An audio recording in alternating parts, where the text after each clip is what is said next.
A poor librarian decoded a message in Mandarin that saved a billionaire $400 million and lost herself in the process. Before we begin, comment below where you're watching from.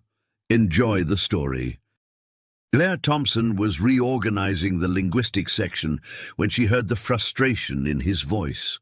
She'd been at Maple Grove Public Library for 12 years. She knew every sound this building made. The creak of the old wooden chairs, the hum of the ancient heating system, the whisper of pages turning in the reading room. But this sound was new, sharp, urgent. A man's voice, low and tense, speaking rapid Mandarin into his phone. Claire paused, her hand on a worn copy of Advanced Chinese Grammar. The voice carried from the reference section, just around the corner. She shouldn't eavesdrop, but the tone caught her attention, not angry exactly, but strained, desperate. She glanced toward the circulation desk. Rebecca Chen, her assistant and closest friend, was helping Mrs. Patterson find large print mysteries. Mr. Harrison, her favorite patron, sat in his usual corner chair with a stack of etymology journals. It was Tuesday afternoon. The library was quiet in that golden way that made Claire grateful for her life choices every single day. The man's voice rose slightly. Claire's Mandarin was rusty from lack of use, but she caught fragments, something about messages, threats, time running out. She shouldn't interfere. She really shouldn't. But 12 years of helping people find answers made it impossible to walk away from someone who clearly needed help. Claire rounded the corner into the reference section. The man stood with his back to her, phone pressed to his ear. Expensive suit, the kind that cost more than her monthly rent. Dark hair, tall frame, shoulders tight with tension. He looked utterly out of place among the scarred wooden tables and faded carpet. "I don't care what the translation software says," he was saying in English now, voice sharp. "There's something we're missing. Cultural context, idiom, something." He turned. Their eyes met. Claire felt something shift in the air between them. Not attraction, not yet. Just recognition. Two people colliding in an unexpected moment. He was younger than his voice suggested. Maybe 40. Sharp features, intelligent eyes currently darkened with stress, the kind of face that looked like it smiled rarely but powerfully. "I need to call you back," he said into the phone. His gaze never left Claire's face. She should feel nervous. Strange man, obviously wealthy, clearly dealing with something serious. But she'd spent over a decade helping nervous freshmen, confused seniors, and everyone in between navigate information. This was just another patron who needed help. "You speak Mandarin," she said, not a question. His eyebrows rose slightly. "You understood what I was saying? Enough to know you're having trouble with the translation." Claire gestured toward the linguistics section behind her. "I'm Claire Thompson, head librarian. I studied Mandarin in college. Can I help?" Something flickered across his face. Hope, skepticism, both. "James Walker." He extended his hand. His grip was firm, warm, quick. "I don't think this is exactly a library matter, but try me." He studied her for a long moment. Claire was suddenly aware of her cardigan, soft and worn at the elbows, the navy blue faded from years of washing, her practical glasses, hair pulled back in a simple bun. She looked exactly like what she was, a small-town librarian whose most exciting Friday night involved reorganizing the reference section. James Walker's suit probably cost more than her car, but he seemed to make a decision. He pulled out his phone, opened an email, and handed it to her. "This came to our company's private server 3 days ago. We've had 2 translation services look at it. Both gave us literal translations that don't make sense." Claire took the phone. Read the message. Her breath caught. It wasn't just Mandarin.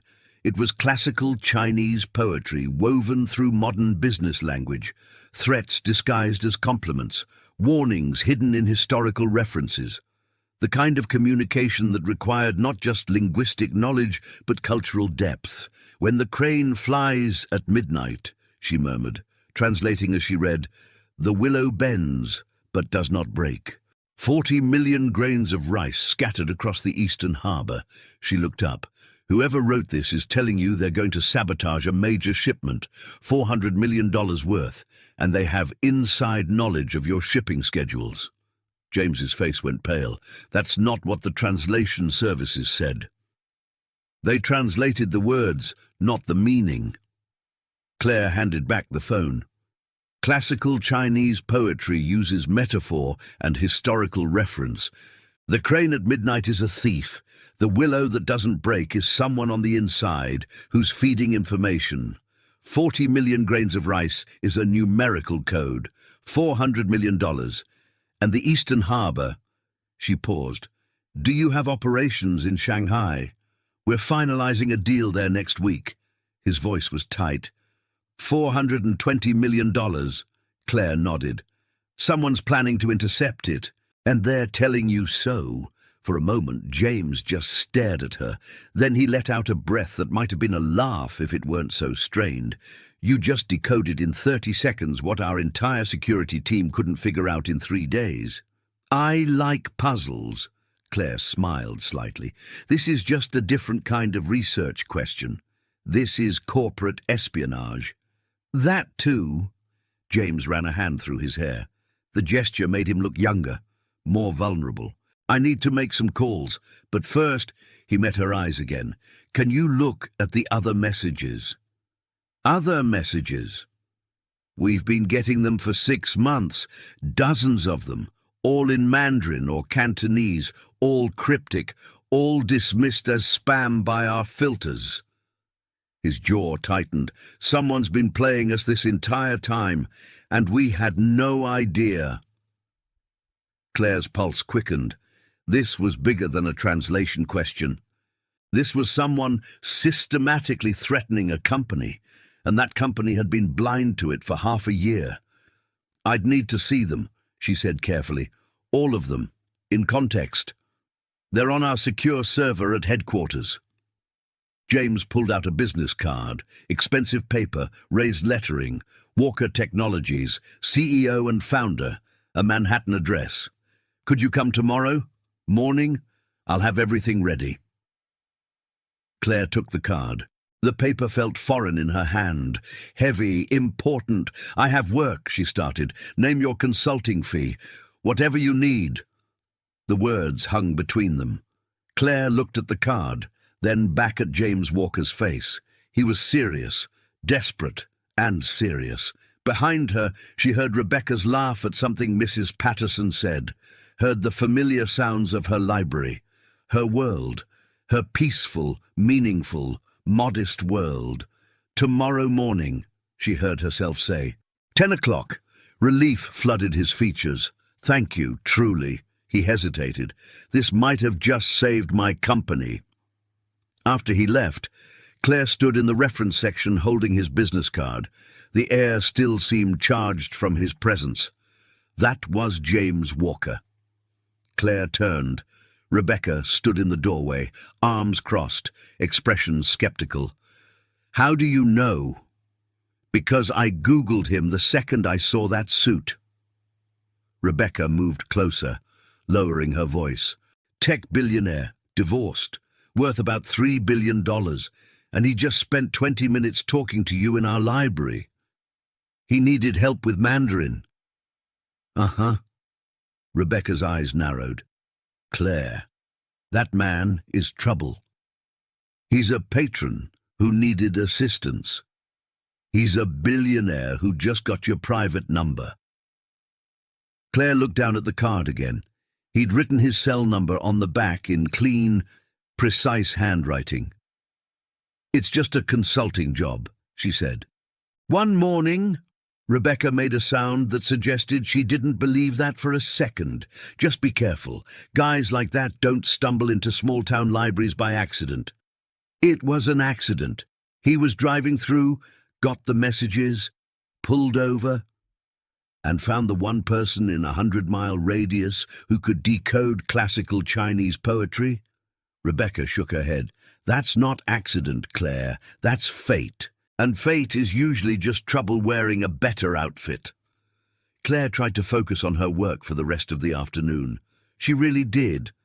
But her mind kept drifting back to the messages, to the elegant malice of those threats disguised as poetry, to the realization that someone had been targeting Walker Technologies for months, and everyone had missed it, to the look on James Walker's face when she'd decoded the message. Relief, surprise, something else she couldn't quite name. At 5 o'clock, she locked up the library. Rebecca had left an hour earlier, but not before giving Claire one more warning look. "Just remember who you are," Rebecca had said at the door, "and don't let him make you forget." Now, driving home in her 12-year-old Honda, Claire felt the business card in her pocket like it was burning through the fabric. Her apartment was on the second floor of a converted Victorian house. Small but cozy, plants on every windowsill, books stacked on every surface. The kitchen smelled like the bread she'd baked on Sunday. It was home. It was enough. Wasn't it? Claire dropped her bag by the door and moved to the window. Evening light painted Maple Grove in gold, small town, quiet streets. Everyone knew everyone. She could walk to work, to the grocery store, to the coffee shop where they knew her order before she spoke. She'd chosen this life deliberately. After college, she'd had offers in New York, Boston, Chicago, bigger libraries, better pay, faster tracks. But she'd come back here, to the town where she'd grown up, to the library where she'd spent her childhood. She'd chosen meaning over money, community over career, peace over ambition, and she'd been happy. Truly happy. So why did that business card feel like it was offering something she didn't know she wanted? Her phone buzzed. "Rebecca, just checking you're home safe and haven't been kidnapped by a billionaire." Claire smiled and typed back, "Home safe, still unkidnapped." "Good. Now promise me you're not going to that meeting tomorrow." Claire stared at the message. The cursor blinked, waiting for her response. "I promised I'd help." Claire. "It's just one morning. I'll decode the messages, give them some context. Come home. What's the worst that could happen?" The dots appeared, disappeared, appeared again. Finally. "You could forget who you are. That's always the worst thing." Claire set down the phone, looked around her small apartment, at the life she'd built, book by careful book, friend by treasured friend, quiet day by peaceful day. Rebecca was right to worry. Claire knew that. She'd seen what happened when people chased after the shiny things, when they valued impressive over meaningful, when they forgot that enough was a feast. But this wasn't about chasing anything. This was about helping someone who needed her specific skills, about using her education for something more than teaching ESL classes to immigrant families and helping seniors navigate the internet. Not that those things weren't valuable. They were. They absolutely were. But Claire picked up the business card again, read the address. Manhattan, 52nd floor.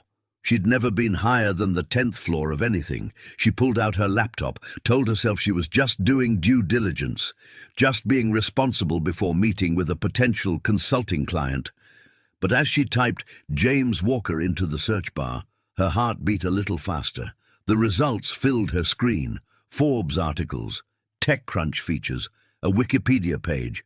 James Michael Walker, 41 years old, founder and CEO of Walker Technologies, net worth estimated at $3.2 billion. Divorced, no children. Started his company in his garage 15 years ago. Grew it into a global tech empire.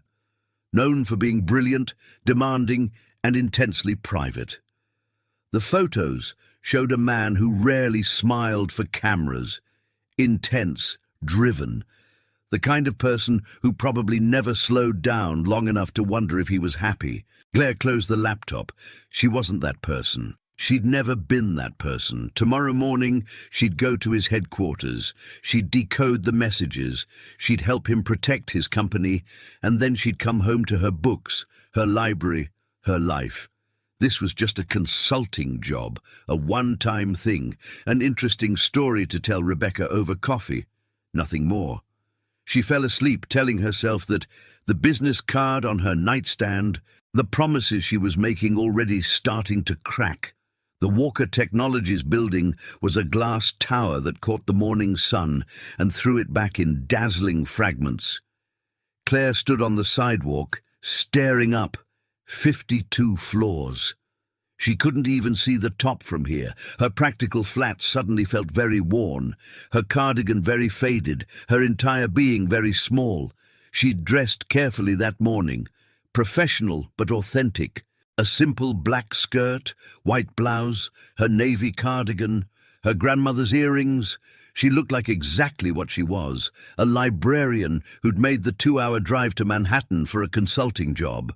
But standing here, watching men and women in $1,000 suits stream through the revolving doors, Claire felt something she hadn't felt in years. Inadequate. She took a breath, squared her shoulders. She had skills those people needed. She could decode messages they couldn't. Her education was just as valid, even if her shoes came from Target. Claire walked through the revolving doors. The lobby was all marble and steel, high ceilings, abstract art, a security desk that looked like a spaceship command center. "Claire Thompson," she told the guard. "I have a 10 o'clock with James Walker." The guard checked his tablet, eyes widening slightly. "Ms. Thompson, yes. You're cleared for executive access." He handed her a visitor badge. "Elevator bank C, 52nd floor. Mr. Walker's assistant will meet you." The elevator was faster than anything Claire had experienced. Her stomach lurched as it shot upward. Through the glass walls, she watched the city fall away below her. Buildings that seemed tall from the street looked like toys from here. At the 52nd floor, the doors opened to reveal a space that looked nothing like Claire's library. Everything was white and silver. Floor-to-ceiling windows overlooked Manhattan. Sleek furniture that probably cost more than her annual salary. Abstract sculptures that Claire suspected were original and horrifyingly expensive. A woman in a perfectly tailored dress approached. "Miss Thompson, I'm Jennifer, Mr. Walker's assistant. He's waiting for you in the conference room." Claire followed Jennifer down a hallway, passing open offices where people stared at multiple screens, through glass walls where meetings were happening in rooms that looked like sets from a sci-fi movie. This was a different world, different rules, different language. She thought about Rebecca's warning, about forgetting who she was. Jennifer stopped at a door. "Can I get you anything? Water? Coffee?" "I'm fine, thank you." The door opened. The conference room was enormous. Windows on 3 sides, a table that could seat 20, screens on every wall. And James Walker, standing at the window, hands in his pockets, looking out at the city like he owned it. He turned when she entered. His face brightened. "Claire, thank you for coming." He moved forward, shook her hand. "I hope the drive wasn't too difficult. It was fine. Please sit," he gestured to the table. "I have everything ready." Claire sat, tried not to feel overwhelmed, tried to remember that she belonged here, that her skills had value, that... The door opened again. Another man entered, older than James, maybe mid-40s, perfectly groomed, smile that didn't quite reach his eyes. "David Sullivan," James said. "My COO, David, this is Claire Thompson. The linguist I told you about." "The librarian," David said, extending his hand. His grip was calculated. "Assessing. James said you decoded our problem in under a minute." "I just recognized the poetic structure. Just," David smiled. "Right. Well, let's see if lightning strikes twice." James gave David a look that Claire couldn't quite read. Then he pulled out a tablet, called up a document, and handed it to her. "We've compiled every message we received in Mandarin or Cantonese over the past 6 months, 43 in total. Most were filtered as spam.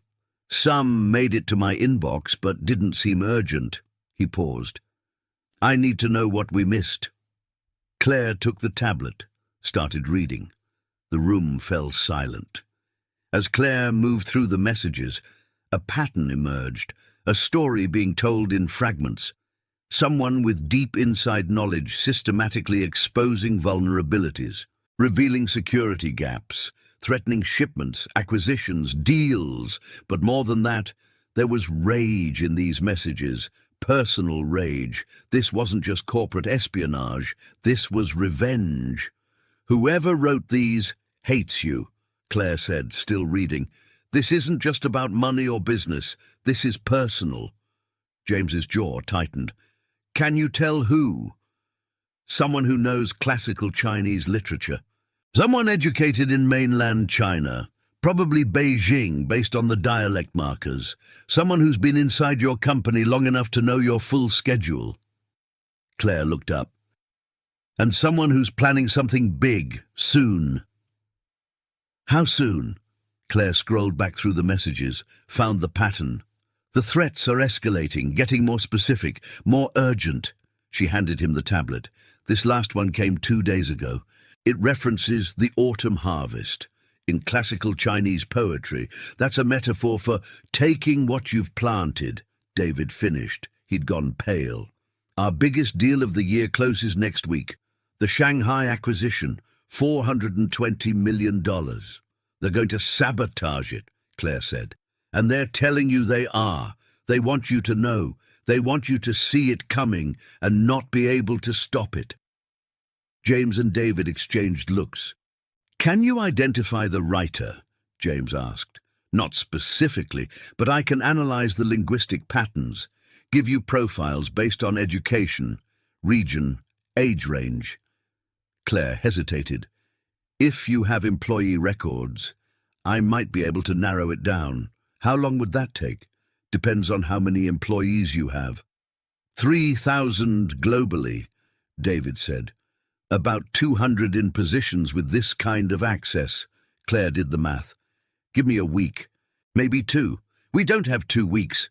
James's voice was tight. "The deal closes in 6 days.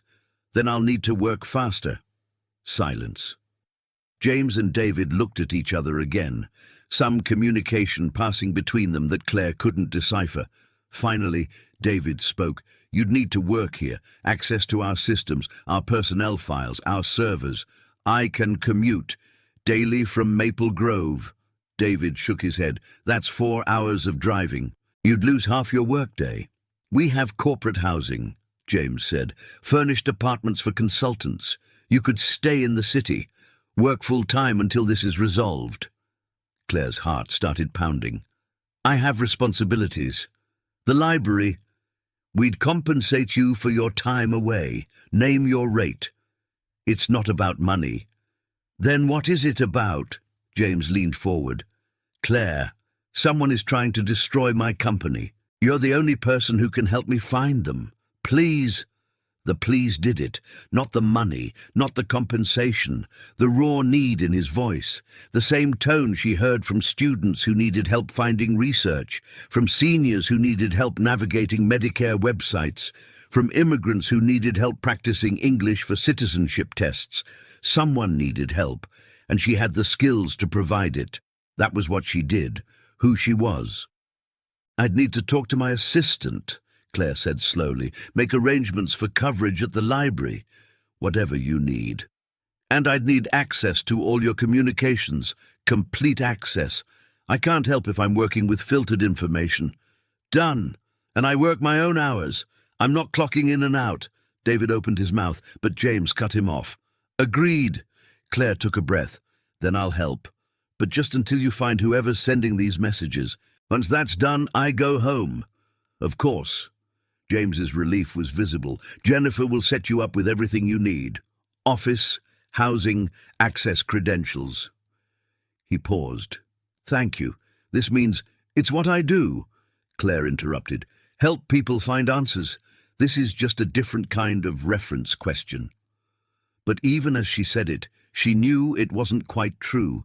This was stepping into a different world, and Rebecca's warning echoed in her mind. Don't forget who you are. By the time Claire left the building, it was nearly 3 o'clock. She'd spent hours signing forms, getting photographed for ID badges, having her laptop configured for secure access. She'd start tomorrow. They were giving her an office on the 48th floor. Corporate housing turned out to be a luxury apartment building 2 blocks away. The rent for 1 month was more than her mortgage payment. All of this would be paid for, along with a consulting fee that made her stomach flip. For 1 week of work, she'd earn more than 6 months at the library.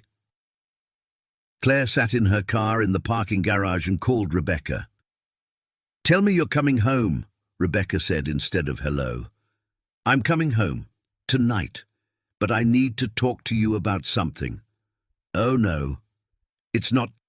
I just need coverage at the library for a week. Maybe 2. They need me to work here, in the city, and—" "Claire," Rebecca's voice was sharp. "No, Rebecca, no. You are not getting sucked into his world. You have a life, a good life. You don't need— They're paying me $40,000 for 2 weeks of work." Silence on the line. "That's more than I make in a year at the library," Claire said quietly. "I could finally fix my car, pay off my credit cards, maybe even—" She trailed off. Maybe even what? Stop worrying about money every month. Stop saying no to dinner invitations because she couldn't afford it. Stop feeling like she was always just barely making it. "You don't sound like yourself," Rebecca said. "I sound like someone who just got offered a solution to problems I didn't realize were weighing on me." "No, you sound like someone who's about to make a mistake." Rebecca's voice softened. "Claire, you're the most content person I know. You love your life. Don't let him make you think it's not enough." But that was the thing. Claire did love her life. She did. So why had $40,000 made her realize how much she'd been struggling? "It's just 2 weeks," Claire said. "Then I come home, back to the library, back to my life." "If you still recognize it by then," Claire wanted to argue, to insist that nothing would change. But she thought about the glass tower, the corporate housing, the world she'd glimpsed today. "I'll be careful," was all she could promise. That night, Claire packed a bag, 2 weeks of clothes, her toiletries, her laptop, a few books. She left her apartment feeling like she was leaving for a vacation, a temporary adventure. Soon she'd be home. But as she locked the door, she caught sight of herself in the hall mirror. Same clothes, same face, same Claire, just a woman going to do her job. Help someone who needed help. Use her skills for something important. Nothing had to change. Nothing would change. She repeated that to herself all the way back to Manhattan. The corporate apartment was on the 38th floor of a luxury building, floor-to-ceiling windows, modern furniture, kitchen with appliances Claire had only seen in magazines. There were orchids on the dining table, fresh towels in the bathroom, a view of the city that made her feel like she was floating. Claire set down her bag and walked to the window. From here, Manhattan looked like a circuit board, lights beginning to glow as evening fell. Millions of people living millions of lives. All that motion, all that ambition, all that hunger for more. She'd never wanted to be part of that, had she? Her phone buzzed. James. "Jennifer said you're all set. Thank you again for doing this. Tomorrow, 9 a.m., I'll introduce you to the security team." Claire typed back, "I'll be there." She made tea in the unfamiliar kitchen, sat on the expensive couch that was more comfortable than her bed at home, watched the city lights multiply as darkness fell. Tomorrow she'd start the real work, analyzing patterns, building profiles, finding the person who was threatening James's company. Just a job. Just 2 weeks. But as Claire sat in that borrowed apartment, in that borrowed life, Something began to shift, something she didn't have words for yet. A whisper in the back of her mind. What if this was what she'd been missing all along? She pushed the thought away, finished her tea, went to bed early, but the question followed her into her dreams. Claire's first day as a consultant at Walker Technologies started with her getting lost 3 times before finding her office. The 48th floor was a maze of glass walls and identical corridors. Everyone moved with purpose, eyes on phones, conversations clipped and efficient. No one looked up as she passed. She finally found her office, small but elegant. Windows overlooking the city, a desk with 3 monitors, a chair that probably cost more than her couch at home. James appeared in the doorway at exactly 9 o'clock. Ready to meet the team. The security team was exactly what Claire expected. 6 men, 1 woman, all looking at her with varying degrees of skepticism. They'd spent months trying to identify the threat. Now a small-town librarian was supposed to solve it in a week. But James introduced her with complete confidence. Claire is our linguistic analyst. She has access to everything she needs. Whatever she asks for, you provide immediately. The team leader, Marcus, crossed his arms. No offense, but we've had professional translators. Who missed everything? James interrupted. Claire didn't. Show them. Claire pulled up the messages on the conference screen, walked them through what she'd found, the poetic structure, the cultural references, the personal rage beneath the threats. By the time she finished, Marcus's arms were uncrossed. Jesus, he muttered, we missed all of that. You weren't looking for it, Claire said. You were treating these as business communications. They're not. They're art. Angry, dangerous art. Can you find the artist? The woman, Sarah, asked. That's what I'm here to do. They spent the next 4 hours going through personnel files. Claire built profiles based on linguistic patterns, narrowed the pool from 200 to 73 employees who fit the educational and regional markers. It was exhausting work, detailed, meticulous, exactly the kind of research Claire loved. She barely noticed when people left for lunch, barely registered when they came back. She was deep in the patterns, watching the story emerge from the data. Someone knocked on her office door. Claire looked up. James stood there with 2 containers of food. You missed lunch, he said, and it's now 6:30. Claire blinked, looked at her computer clock. He was right. The day had evaporated. I got caught up. I noticed. James came in, set 1 container on her desk. Thai food, okay? Jennifer said you were vegetarian. Claire stared at the food. When had she told Jennifer that? This morning, probably, during the endless onboarding process. But James had remembered, had brought her dinner. Thank you. He sat in the chair across from her desk, opened his own container. Find anything. I've narrowed the list, eliminated anyone without advanced education in classical Chinese, anyone who joined the company in the last 2 years, anyone without access to your full schedule. She pulled up her analysis. That leaves 32 candidates. James studied the screen. His expression was hard to read. That's still a lot of people. I can narrow it further. But I need more time with the messages. There are patterns I'm starting to see, rhythms. This person is telling a story. What story? The story of why they hate you. Claire met his eyes. That's what I need to understand. Not just who they are, but why they're doing this. James leaned back, ran a hand through his hair. That gesture again. The one that made him look less like a billionaire and more like a tired man carrying too much weight. My ex-wife is on that list, he said quietly. Claire's pulse jumped. Patricia Walker. Patricia Chen. She took back her maiden name after the divorce. He closed his eyes briefly.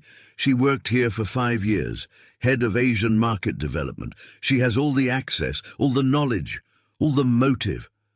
What happened between you? I was married to the company. She wanted a husband. Eventually she realized she'd never have one. His voice was flat. The divorce was brutal. She tried to get half the company, settled for 50 million and a reputation for being difficult. Claire absorbed this. Does she speak Mandarin? Fluently. She's Chinese-American, Beijing-born, raised in San Francisco. Advanced education in classical literature. Master's degree from Stanford. Her thesis was on Tang Dynasty poetry. Claire felt her stomach sink. Patricia Chen wasn't just on the list. She was at the top of it. When was your last contact with her? 6 months ago, right when the messages started. James's jaw tightened. She showed up at the office, wanted to discuss opportunities for collaboration. I told her we had nothing to discuss. She said I'd regret that, and then the messages started. 2 days later, they looked at each other. The conclusion was obvious, but proving it was another matter entirely. I need to analyze her communications, Claire said. Any emails, texts, internal memos she sent while she worked here. If the linguistic patterns match, I'll have them pulled tonight. James. Claire hesitated. If it is her, what happens? Legal action, criminal charges. She'll lose everything. The weight of that settled between them. Claire thought about revenge, about rage, about what it meant to hate someone so much you'd burn your own life down just to hurt them. Eat, James said, gesturing to her food, before it gets cold. They ate in comfortable silence. Claire found herself noticing small things, the way James loosened his tie as the day ended, the tiredness around his eyes, the phone that kept buzzing with messages he ignored. Do you ever stop? She asked. Stop what? Working, running, moving? He looked at her for a long moment. No. If I stop, I have to think about things I don't want to think about. Like what? Like whether any of this matters. He gestured around them. The company, the money, the building. If it all disappeared tomorrow, would I even know who I was? Claire understood that question more than he knew. I think you would. You'd be the person who built all this. That doesn't go away. Or I'd be the person who destroyed a marriage, neglected every relationship, sacrificed everything for an empire that collapsed anyway. He met her eyes. Success only works if you're standing at the end. Alone doesn't feel like winning. The vulnerability in his voice caught Claire off guard. This wasn't the billionaire from the news articles. This was someone lonely, someone lost. You're not alone right now, she said quietly. Something shifted in his expression. No, I'm not. They stayed like that for a moment, the city lights spreading below, the office quiet around them, two people who'd stumbled into each other's orbits and found something unexpected. Then James's phone buzzed again. He glanced at it and sighed. I need to take this board member having a crisis. He stood. Tomorrow. Same time. Continue narrowing the list. I'll be here. At the door, he paused. Claire, thank you. For coming here, for helping. I know this isn't what you signed up for. After he left, Claire sat in her office and watched the city lights. She thought about James's question, about knowing who you were when everything else was stripped away.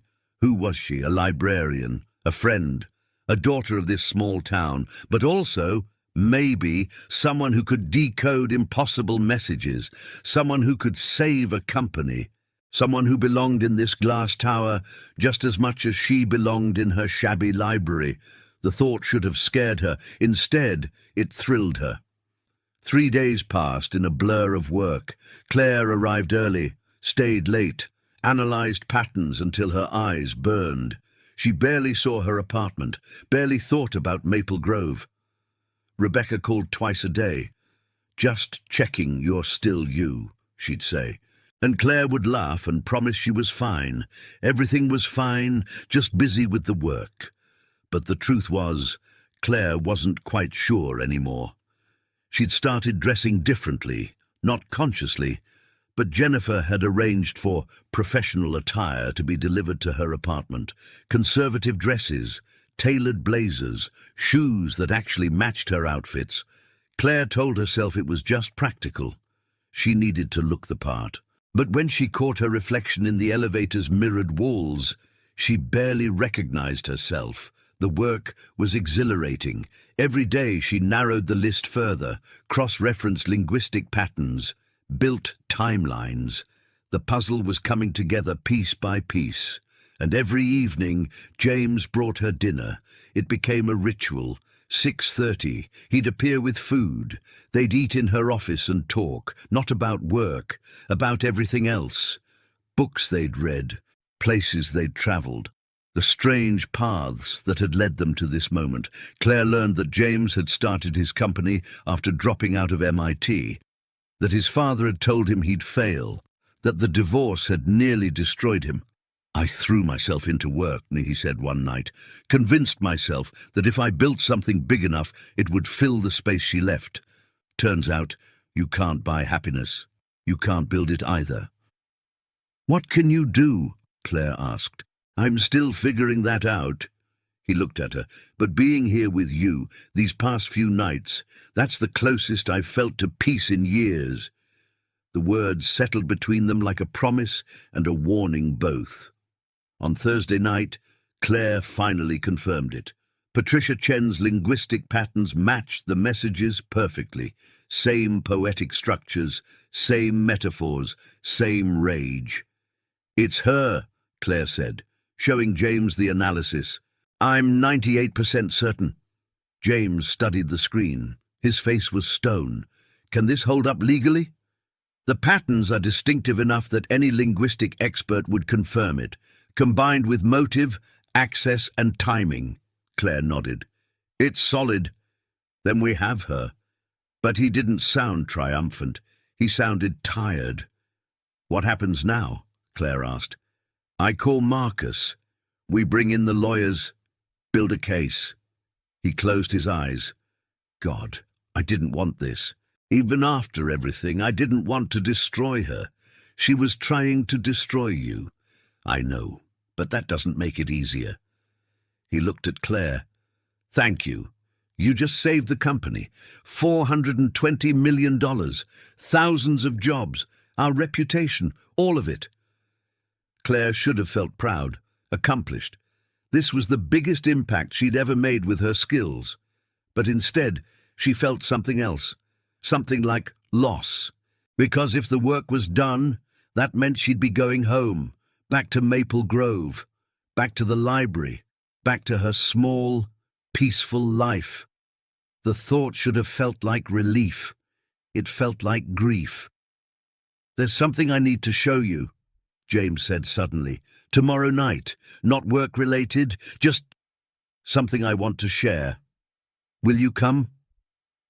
Claire knew she should say no. The work was essentially done. She'd fulfilled her contract. Tomorrow, she'd write up her final report and return to her real life, but she heard herself say, yes. Friday evening, James picked Claire up from the corporate apartment in a car that probably cost more than her annual salary. "Where are we going?" she asked as they pulled into traffic. "You'll see." They drove north through Manhattan, then across a bridge Claire didn't recognize. The city gave way to quieter streets. Trees, houses with yards. James pulled up to a brownstone in a neighborhood that felt residential and wealthy in a way that didn't announce itself. "This is your house?" Claire asked. "Was? I haven't lived here in 3 years, since the divorce." He killed the engine. "Been meaning to sell it. Can't quite bring myself to—" Inside, the house was frozen in time, furniture covered in sheets, family photos still on the walls, the remnants of a life that had stopped abruptly. James pulled sheets off the furniture in the living room. "I wanted you to see this before you go home tomorrow." He gestured around. "This is what it costs, building an empire. This is what gets left behind." Claire walked slowly through the room, saw the photos, James and Patricia, younger, happy, on their wedding day, on a beach somewhere tropical, at a gala, dressed to the nines. smiling like they had everything. "What happened?" she asked quietly. "I did. I happened." James sat on the covered couch. "I chose work over her every single time. Missed anniversaries, forgot birthdays, came home at midnight, left at 5 a.m. She begged me to slow down. I told her I was building our future."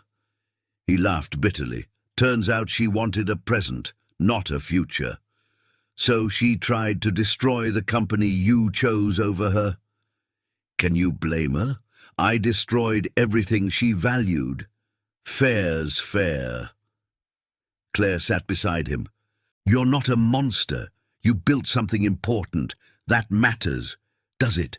If everyone around me ends up hating me, if I die alone in my penthouse with only my bank statements for company, does it matter that I won? You're not going to die alone." "How do you know?" Claire didn't have an answer. She just knew, somehow, that this man wasn't meant for isolation. He was meant for connection. He'd just forgotten how. "Show me the rest," she said. They walked through the house, his office, still full of books, the kitchen where Patricia had apparently been an incredible cook, the bedroom that still had their wedding photo on the nightstand. James picked up the frame, stared at it. "I thought this was forever, really thought it." "Maybe it was. Just not the way you expected." Claire moved closer. "My mum used to say that people come into our lives to teach us something, even the painful ones. Especially the painful ones. What was Patricia supposed to teach me?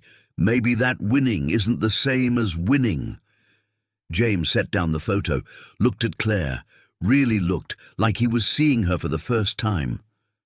"You're not what I expected," he said. "What did you expect?" "I don't know. Someone impressed by all this. Someone who wanted to be part of it. Someone who saw me and saw the money first. What do you think I see? I think you see a very tired man who built a castle and locked himself inside." He moved closer. "And I think you're the first person in years who knocked on the door just to see if I was okay." The air between them shifted. Claire felt her pulse quicken.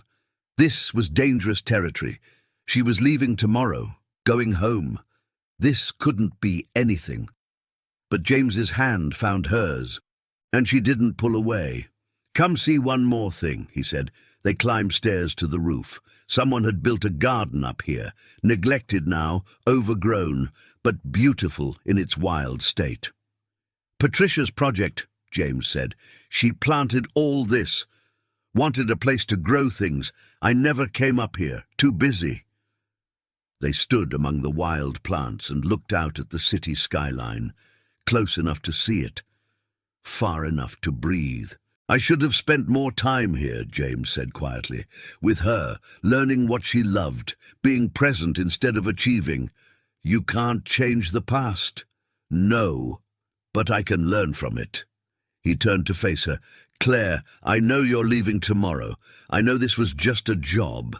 But these past few days, working with you, talking with you, being with you, I remembered what it feels like to connect with someone.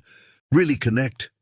James, I'm not asking you to stay. I'm not asking you for anything.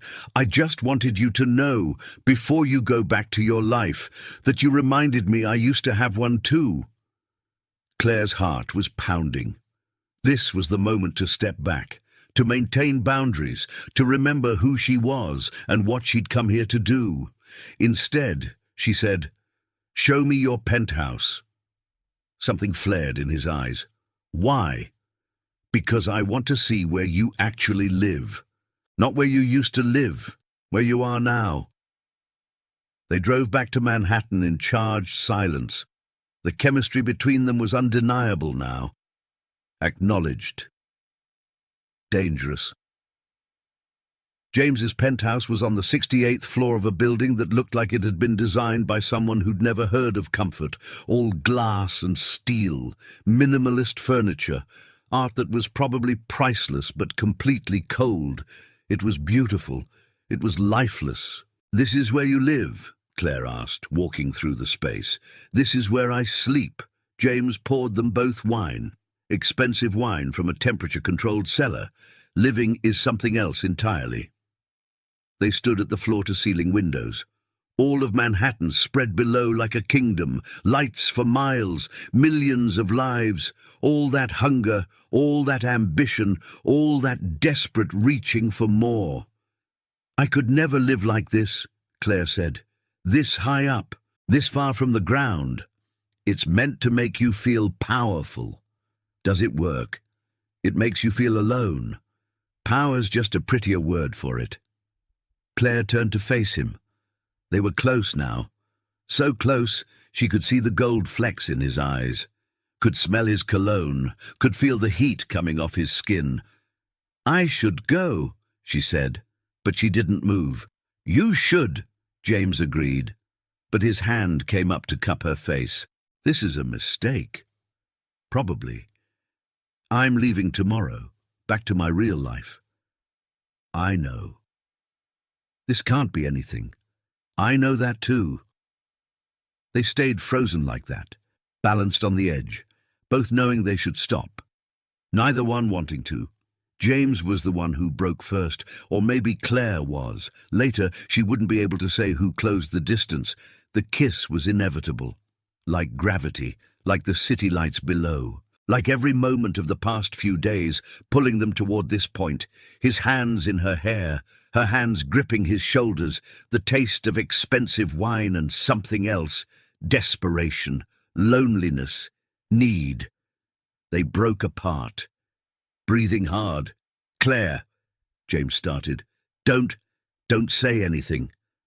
Because words would ruin it. Words would make them think. They kissed again.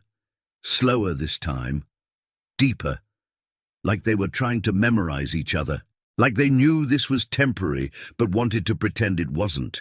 James pulled her closer. She let him, let herself be held by someone who wanted her, not for what she could do, but for who she was. Except that wasn't quite true, was it?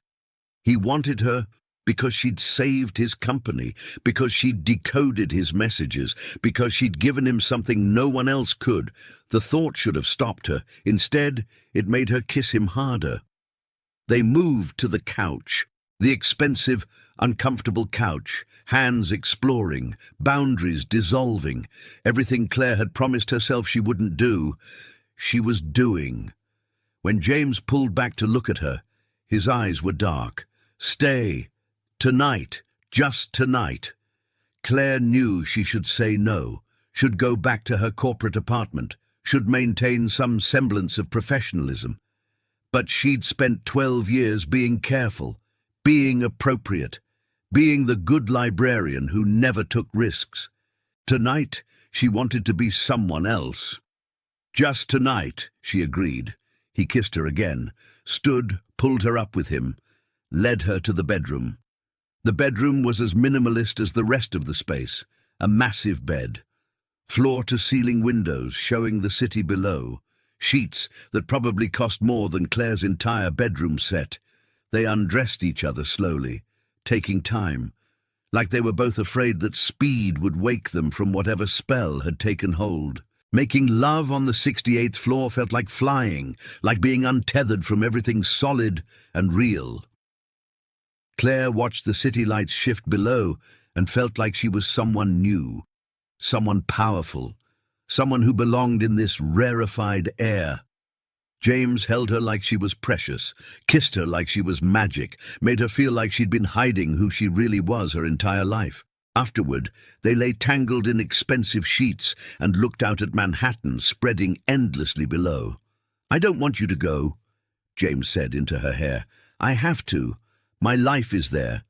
Your life could be here." No, it couldn't. But even as she said it, Claire wasn't quite sure anymore, because tonight had felt like finally waking up, like finally mattering in a way that resonated beyond the walls of her small library.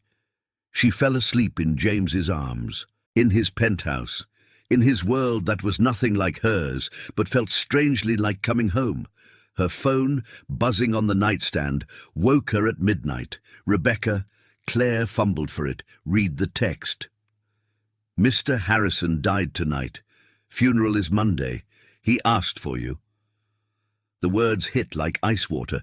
Mr. Harrison, the elderly patron who'd taught her to see libraries as cathedrals of democracy, who'd encouraged her to study Mandarin, who'd been her mentor and friend for 12 years, gone, and she'd been too busy sleeping with a billionaire to even know he'd been sick.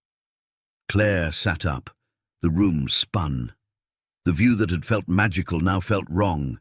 Too high, too far from anything real. "What's wrong?" James asked, instantly awake. "I have to go." Claire was already looking for her clothes. "Now. I have to go home." "Claire? What happened?" "Someone died. Someone important. And I wasn't there." She found her dress, pulled it on. Her hands were shaking. James got up, pulled on pants. "Let me drive you." "No, I need to go alone." She found her shoes, her phone, her purse.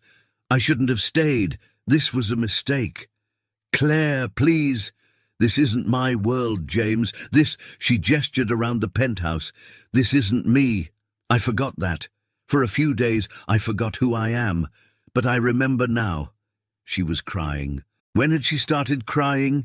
James reached for her, but she stepped back. Please don't make this harder. Stay, just until morning. We'll talk. There's nothing to talk about. You have your life. I have mine. They don't fit together." She moved toward the door. "Thank you. For the job, for the help, for everything, but I'm going home." "Claire, wait!" But she was already out the door, into the elevator, watching the numbers descend. 68 floors in 68 seconds, plummeting back to earth, back to reality, back to who she really was. In the lobby, she called a car, waited in the cold night air. Let the tears come. Mr. Harrison was dead, and she'd been playing dress-up in someone else's life, while one of the few people who'd truly known her had slipped away. The car arrived. Claire climbed in, gave her corporate apartment address. As they pulled away, she looked back at the building, saw lights from James's penthouse, imagined him standing at the window, watching her leave. She should feel regret. She should feel loss. Instead, she felt relief. She'd almost lost herself completely, but Rebecca's text had yanked her back. Tomorrow she'd pack, write her report, submit her final analysis, and go home to Maple Grove, where she belonged, where she'd always belonged. The corporate apartment felt like a stranger's home now. Claire packed mechanically, wrote an email to James, explaining she'd send the final report Monday, apologizing for the abrupt departure. She didn't mention the kiss, the night, the feeling of flying 68 floors above the ground. Some things didn't need to be said. At 4 a.m., she got in her car and drove home, watched the city disappear in her rearview mirror, watched the sun rise over the highway, watched her small town appear on the horizon like a question she'd been avoiding. Was this enough? This small life? This quiet existence? It had to be, because the alternative was losing herself completely. Claire pulled up to her apartment as morning light turned everything gold. Same building, same door, same plants in the window. Nothing had changed. Everything had changed. She unlocked her door and stepped inside. The apartment smelled like home, like books and bread and all the small things that made up who she was. Claire dropped her bag, sat on her shabby couch, looked at her hands, the same hands that had decoded messages worth millions, the same hands that had touched James's skin, the same hands that would tomorrow shelve books and help children find stories. Which version was real? Which Claire was the truth? Her phone buzzed. "James, please call me when you're ready. I meant what I said. You reminded me what living feels like. Thank you for that, even if it was just for a few days." Claire stared at the message. Should she respond? What would she even say? In the end, she turned off her phone, crawled into her own bed, pulled her grandmother's quilt over her head, and tried to forget what it felt like to fly. But the city lights followed her into sleep, and James's voice whispered in her ear. Your life could be here. No, it couldn't. But a small, traitorous part of her wondered, what if it could? What do you think? Rate this story from 0 to 10 in the comments. If you liked it, subscribe for more stories like this. Claire woke to sunlight burning through her eyelids and someone pounding on her door. She'd slept maybe 3 hours. Her body felt heavy, her mind thick with exhaustion and shame. The events of the past week played on a loop behind her eyes. The penthouse, James's hands, Mr. Harrison dying while she'd been too drunk on attention to answer her phone. The pounding continued. "Claire, I know you're in there. Open up." Rebecca. Claire dragged herself out of bed, still wearing yesterday's clothes. Her mouth tasted like ash. She caught sight of herself in the hallway mirror and barely recognized the reflection. Hair tangled, eyes red. The blouse she'd thought looked professional now just looked wrinkled and sad. She opened the door. Rebecca stood there with 2 coffees and an expression that promised no mercy. "We need to talk." "Rebecca, I can't right now." "Now." Rebecca pushed past her into the apartment, set the coffees on the table, turned to face Claire with arms crossed. "Sit down." Claire sat.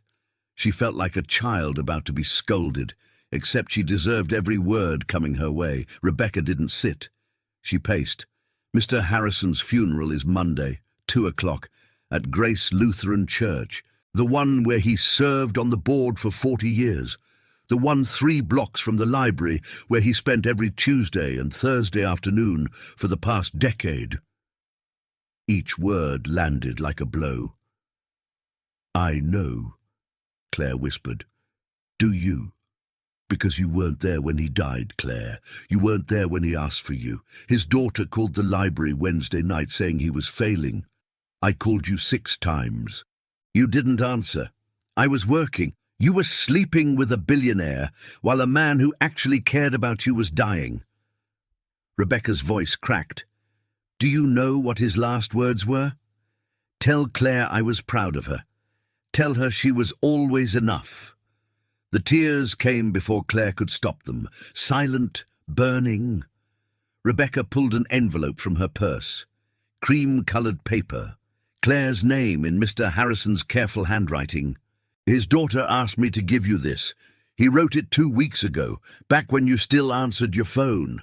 Claire took the envelope with shaking hands, opened it carefully. Inside was a single page, Mr. Harrison's precise script filling both sides. "Dear Claire, if you're reading this, I've moved on to whatever comes next. I hope it involves a good library and strong coffee. I want you to know something. In the 12 years I've known you, I've watched you transform that library from a dusty archive into a living community center. I've seen you teach immigrants to read English, help teenagers find colleges, guide children to discover the joy of stories. You've touched thousands of lives in ways you'll never fully know.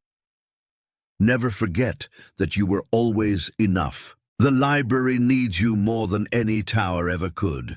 Whatever choices you make, whatever paths you take, remember why you chose this life in the first place. Not because you lacked ambition, but because you understood that true wealth is measured in connections, not accounts. Stay rooted, dear friend. The tallest trees grow deepest roots. With love and pride, Harold. Claire read it twice. 3 times, each word settling into her bones like an accusation and an absolution both. "He knew," she said finally, "he knew I was losing myself." "We all knew." Rebecca sat down now. "You stopped answering calls, stopped showing up to book club, stopped being present even when you were physically here. You've been erased, Claire. You dress like them, talk like them, even smell like them now. Expensive perfume instead of that lavender soap you always wore." Claire looked down at herself. The designer blouse, the shoes that pinched, the watch James had given her, silver and sleek, and nothing she would have chosen. "Where's the Claire who taught me Mandarin during lunch breaks?" Rebecca's voice was softer now, but no less cutting. The one who brought homemade bread to staff meetings. The one who knew every patron's name and reading preferences. I look at you now and I don't know who I'm seeing. I'm still me. Are you? Because the Claire I know wouldn't miss Mr. Harrison's final days for a consulting job. She wouldn't choose money over people. She wouldn't forget what matters. The words hung in the air between them. Claire wanted to argue, to defend herself, to explain that she'd been trying to expand her life, not abandon it, but the letter in her hands made lies impossible. I messed up, she said quietly. Yeah, you did. Rebecca picked up one of the coffees, took a long drink. Question is, what are you going to do about it? I don't know. I thought I could balance both worlds. The library and the corporate job. My life and his life. His life? Rebecca's eyebrows rose. So you're in his life now? That happened sometime between Wednesday's security briefing and Friday's penthouse sleepover. Claire's cheeks burned. How did you... Small world. My cousin works at Walker Technologies. Saw you leaving the building at 4 a.m. yesterday. Rebecca shook her head. Claire, tell me you didn't. The silence was answer enough. Rebecca stood up, walked to the window, looked out at Maple Grove waking up below. Saturday morning. Mrs. Chen walking her dog, the Martinez kids riding bikes, the coffee shop opening, regulars already lining up. Do you see that? Rebecca gestured. That's real. Those are real people living real lives, not performing success, not climbing ladders, just existing and connecting and being enough without proving anything. I know. No, you don't. Because if you knew, you wouldn't have spent the last week trying on someone else's life like it was a costume. Rebecca turned back. You weren't there, Claire.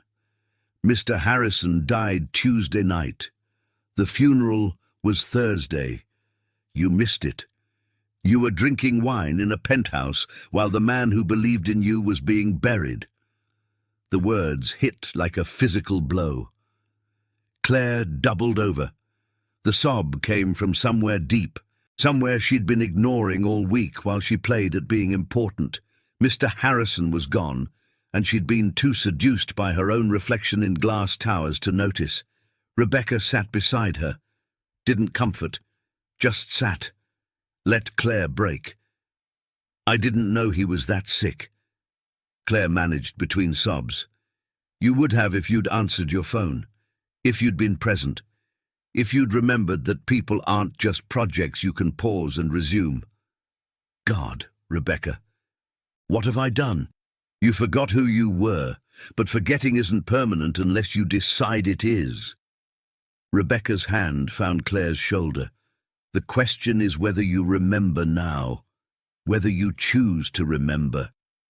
Claire wiped her eyes, looked at Mr. Harrison's letter again, read the last line. Stay rooted, dear friend. The tallest trees grow deepest roots. I need to go to the memorial, she said. Monday, 2 o'clock. I need to apologize. To his daughter. To everyone. Words are cheap. Actions matter. Rebecca stood. You want to apologize? Show up. Be present. Choose the library over the tower. Prove you remember why you're here. After Rebecca left, Claire sat in her apartment holding Mr. Harrison's letter and her now cold coffee. The corporate apartment key was on her table, along with her Walker Technologies badge, her expensive laptop, her contract guaranteeing $40,000 for 2 weeks of work. On the counter, her phone buzzed. James calling. Claire stared at it, remembered his hands, his voice, the way he'd looked at her like she was magic. The phone stopped buzzing, started again. Claire turned it off. She spent the rest of the day unpacking, putting away the designer clothes, finding her old cardigans, her comfortable jeans, her worn sneakers. Each item felt like coming home. By evening, she'd erased most visible traces of the past week, but the invisible ones remained. The memory of flying 68 floors up, the taste of expensive wine, the feeling of being essential instead of just helpful. Claire made herself dinner, simple pasta, nothing fancy. Ate it at her small table while looking out at the street. This was her life. This was real. But part of her still felt the pull, still wondered what it would be like to go back, to finish the work, to see where things with James might lead. No, she couldn't trust herself around that world, around him. She'd lost herself in a week. Any longer and she'd disappear completely. Sunday. Claire went to church for the first time in months. Sat in the back. Listened to Reverend Martha talk about staying true to yourself in a world that constantly asked you to be someone else. It felt like a message written directly to her. After the service, people asked where she'd been. She'd been missed. Was everything okay? Claire lied and said she'd been busy, work project, but she was back now. The words felt true and false simultaneously. Monday morning, Claire dressed carefully, black dress, simple, respectful, her grandmother's pearls, sensible shoes. She looked like herself again, almost. The funeral was at 2. Claire arrived at 1:30. The church was already half full. Library patrons, Mr. Harrison's students from his teaching days, his family.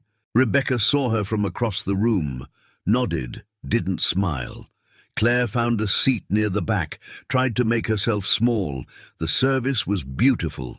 Mr. Harrison's daughter spoke about a man who dedicated his life to education and community, who'd believed that knowledge was the great equalizer, that libraries were democracy in action. Claire cried through most of it. Quiet tears, ashamed tears. After, at the reception, she approached Mr. Harrison's daughter. Sarah, they'd met a few times over the years. "I'm so sorry," Claire started. "I should have been there. I should have—" Sarah took her hands. "Dad understood. He knew you were doing something important. He was proud of you." The kindness was worse than anger would have been. "He left me a letter," Claire said. "I want you to know I'm going to honor it. What he believed about me, about the library. I'm going to remember." "He'd like that." Sarah squeezed her hands. "He always said you had a gift for making people feel seen. Don't lose that, Claire. The world has enough people chasing importance. It needs more people who just show up." The words echoed in Claire's head for the rest of the day. Show up. Be present. Remember why you started. That evening, Claire finally turned on her phone. 43 missed calls, 67 texts, most from James. "Please, call me." "Claire, I'm worried. Are you okay? I know you're upset. Let me explain. This doesn't have to be the end. Your life could be here with me, if you wanted it. The last message came this morning. I'm not giving up on you, on us. Whatever this is, we can figure it out." Claire stared at the messages. Part of her wanted to call, to hear his voice, to believe that maybe both worlds could coexist. But Mr. Harrison's letter was on her nightstand, and Rebecca's words were still fresh. Claire typed carefully. I'm sorry. I need to be home. This is where I belong." She hit send before she could reconsider. The phone rang immediately. "James?" Claire declined the call, then blocked the number. She'd finish her report, submit it via email, collect her consulting fee, and never look back. It was the only way to protect who she was. Tuesday morning, Claire returned to the library. She arrived early, before Rebecca, before the patrons. Just her and the building that had been her second home for 12 years. It felt smaller than she remembered. The carpet more worn, the computers more outdated, everything a little shabbier in the harsh morning light. Claire walked through the stacks, ran her fingers along familiar spines. These books had been her companions, her teachers, her friends. When had they started to feel insufficient? Rebecca arrived at 8, stopped in the doorway when she saw Claire. "You're here." "I'm here. For how long?" Claire understood the question. "For good. I submitted my resignation to Walker Technologies this morning. Declined future consulting offers. Something in Rebecca's face softened. What about the money? They're paying me for the week I worked. That's fair. The rest... Claire shrugged. I don't need it as much as I thought I did. Rebecca set down her bag, moved closer. You sure about this? No, but I'm doing it anyway. Claire met her eyes. You were right. I forgot who I was. I need to remember. And I can't do that from 68 floors up. They hugged, quick and fierce. An acceptance and a forgiveness both. At 9, the library opened. Same routine as always. Mrs. Patterson looking for mysteries, the Nguyen children needing help with homework, Mr. Chen asking about gardening books. Claire helped them all, smiled, made recommendations, acted like everything was normal, but she felt distant, like she was watching herself perform being a librarian rather than actually being one. Rebecca noticed. Of course, she noticed. You're not here, she said during their lunch break. Physically, yes, but mentally you're still in that tower. I'm trying. Try harder. These people need you, the real you, not some ghost going through motions. That afternoon, Claire led the children's reading hour, story time, usually her favorite part of the week. But today she kept checking her phone, distracted, half present. The kids noticed, asked if she was okay, if something was wrong. Claire lied and said she was just tired. After the children left, Rebecca confronted her in her office. This isn't working. I just need time. How much time? Because apologies mean nothing without change, Claire. You're here, but you're not here. You're still his, even now. The words stung because they were true. I don't know how to come back, Claire admitted. I keep thinking about the work I was doing, the impact, saving $400 million versus helping kids find books. One feels so much bigger. Bigger isn't better. Louder isn't more important. Rebecca sat down. You helped Jenny Nguyen learn English last year. Remember, spent hours with her. Now she's reading at grade level. Her whole life changed because you cared enough to show up. That's one kid. Multiply that by 12 years, by every person who walked through that door and left different because you were here. That's your impact, not millions of dollars. Changed lives. Claire wanted to believe that. She really did. But the taste of being essential at Walker Technologies lingered, the feeling of her skills mattering on a scale that resonated beyond this small town. I can't shake it, she said quietly. The feeling that I was wasting my education here, that I could be doing more. Then maybe you're in the wrong place. Rebecca stood. Maybe you need to go back to his world and find out if you can live there, because this half-present version of you isn't fair to anyone, especially yourself. After Rebecca left, Claire sat in her office surrounded by the work of 12 years, the thank you cards from patrons, the photos of reading programs, the evidence of a life spent in service. Was it enough? Had it ever been enough? Her phone buzzed. An email, Walker Technologies, from David Sullivan. Subject, urgent, security breach. Claire's finger hovered over delete. Then she opened it. Claire, I know you've resigned, but we have an emergency. The board is meeting tomorrow at 9 a.m. We need your analysis. Patricia Chen has escalated. She's threatening to expose proprietary information unless we meet her demands. James is trying to handle it, but he's compromised. His judgment is clouded. We're asking you to come in. 1 meeting, 2 hours, name your price. Please. You're the only one who can decode what she's actually threatening. David. Claire stared at the email. 1 meeting. 2 hours. Back into that world. She should say no, should delete the email, should protect herself. But someone needed her help. And wasn't that what she did? Who she was? Claire typed back. Tomorrow, 9 a.m. This is the last time. She didn't tell Rebecca, didn't tell anyone. Wednesday morning, she called in sick to the library, drove back to Manhattan, back to the glass tower, back to the world she'd promised to leave behind.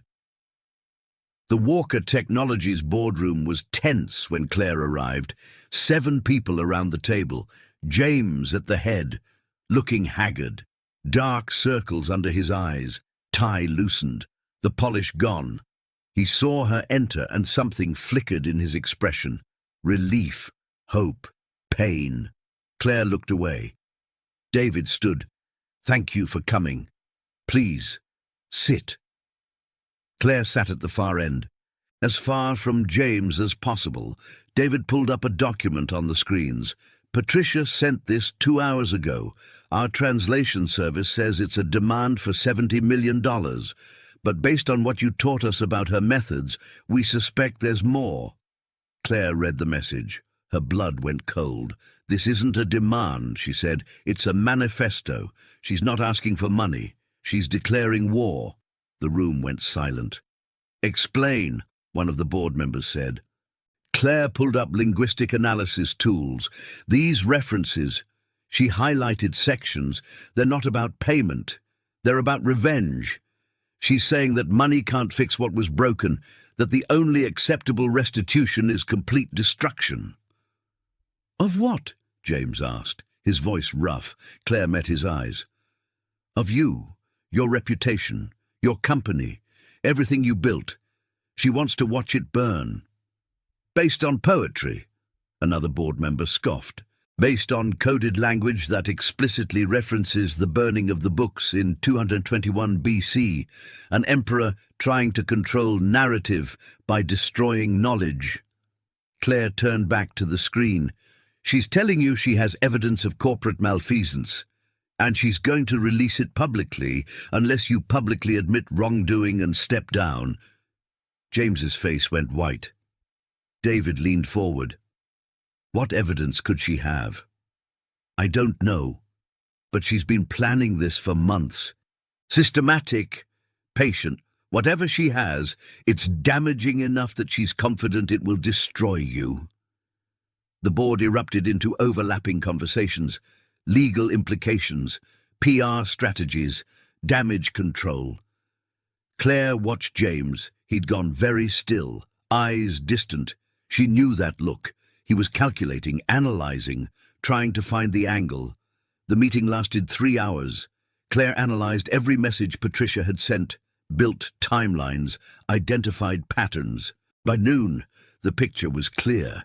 Patricia had documented everything: years of aggressive business practices, questionable deals, ethical gray areas that looked black when exposed to light.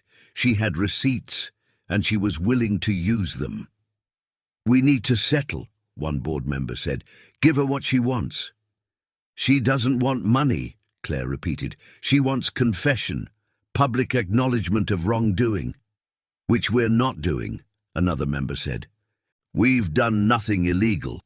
"But morally questionable," Claire interrupted, "which in the court of public opinion is the same thing." They all looked at her. Claire stood, walked to the screen. "I've been analyzing your communications for 2 weeks. I've seen what you do, how you operate, and I want to show you something." She pulled up documents, the messages she'd decoded, but this time she showed them in context. "This threat here," she highlighted one. "It was warning you about a hostile takeover of a family-owned manufacturing company in Taiwan. You proceeded anyway, gutted the company, sold the parts. 300 people lost their jobs." "That's business," David started. "This one," Claire continued, "warned that your Shanghai deal would force out local vendors who'd served that market for generations. You ignored it, pushed through, destroyed livelihoods to maximize profit." "Claire," James said quietly, "and what are you doing?" "Showing you what you asked me to help you build." She turned to face him. "I thought I was preventing corporate espionage. Turns out I was enabling it." The room went silent. "Every message I decoded, every threat I identified, You used as intelligence to beat competitors. You weaponized my work. We paid you, a board member started, to translate, not to destroy. Claire's voice shook. I spent 2 weeks helping you dismantle companies, ruin lives, all in the name of protecting your interests. That's not fair, David said. You knew this was corporate work. I knew I was helping prevent sabotage. I didn't know I was participating in it.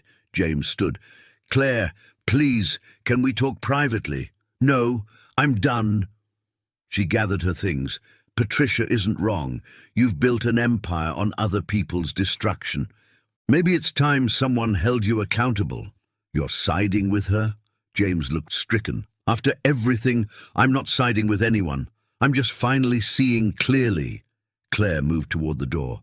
My analysis is on the server. Do with it what you want. I'm going home. Claire, wait! But she was already gone. In the elevator, Claire's hands shook. What had she just done? Burned her bridges? Destroyed any chance of future work? Probably made powerful enemies. But for the first time in 2 weeks, she felt clean. She'd spoken truth. Finally, regardless of consequences. The elevator reached the lobby. Claire stepped out into the marble and steel, heard her name. James. He'd followed her down. Please, just 5 minutes. Claire stopped, turned. Why?